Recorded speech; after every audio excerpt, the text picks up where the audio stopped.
প্রতিবারের ন্যায় এবারও ইফতার মাহফিল অনুষ্ঠান এখানে উপস্থিত আছেন মন্দির যুব সমাজ কমিটির সভাপতি আহমদুল হোসেন সাহেব, উপস্থিত আছেন অনেক আলেম ওলামা, মসজিদের ইমাম বৃন্দ এবং অত্র এলাকার গণ্যমান্য ব্যক্তিবর্গ এবং সম্মানিত মুসলিম বৃন্দ, সবাইকে জানাচ্ছি আমার পক্ষ থেকে সালাম, আসসালামু আলাইকুম এবং রমজানের আন্তরিক মোবারকবাদ।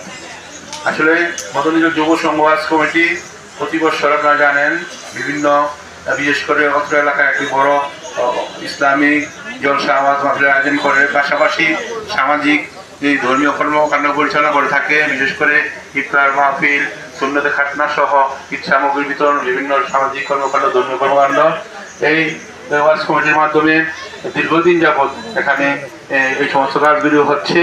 এই কাজগুলো করতে গিয়ে বিশেষ করে আপনার এলাকার গণ্যমান্য ব্যক্তিবর্গ আপনারা যারা উপস্থিত আছেন সবাই উপস্থিত থেকে সবাই বিভিন্নভাবে সহযোগিতা করেন।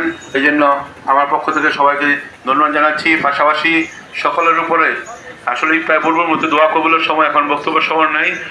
সকলের জন্য দোয়া করবো, সকলের উপরে রমজানের রহমত মাগফিরাত নাজাত বর্ষিত হোক এই আশা রেখে উপস্থিত সবাইকে আবারও রমজানের শুভেচ্ছা জানিয়ে আমার বক্তব্য শেষ করছি। আল্লাহ হাফেজ।